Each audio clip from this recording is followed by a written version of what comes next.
Now, their achievements are little known today, but in the Middle Ages, many of the world's greatest scientists and engineers were to be found in the Muslim world. An exhibition celebrating their achievement is being hosted by the Science Museum in London and opens today, as Nick Hyam reports. It may not look like one, but it's a giant clock, a replica of one built in 1206 by an inventor in southern Turkey.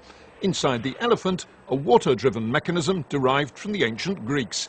Medieval Muslim scientists, it seems, drew on many sources of scientific knowledge.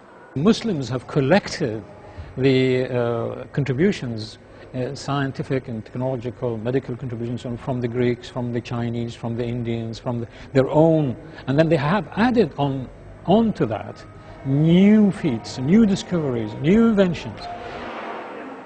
The exhibition features interactive displays on subjects from astronomy to architecture, mathematics to medicine, including these 1,000-year-old surgeon's instruments. We're telling stories, hidden stories, about a whole area of culture and civilization and development of science and technology that perhaps are little known, certainly in this country. So I think it's a really opportunity to open people's eyes to perhaps new perspectives on the development of science and technology and medicine. The museum's put objects from its own collections on show too.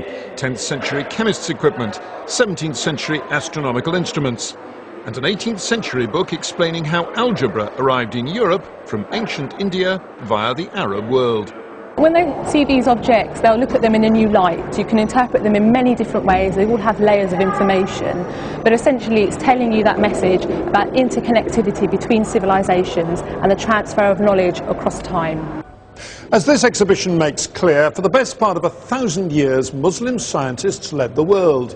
And then, sometime around the 1600s, something happened. Scientific inquiry in Europe flourished. In the Muslim world, it went into decline. No one's quite sure why.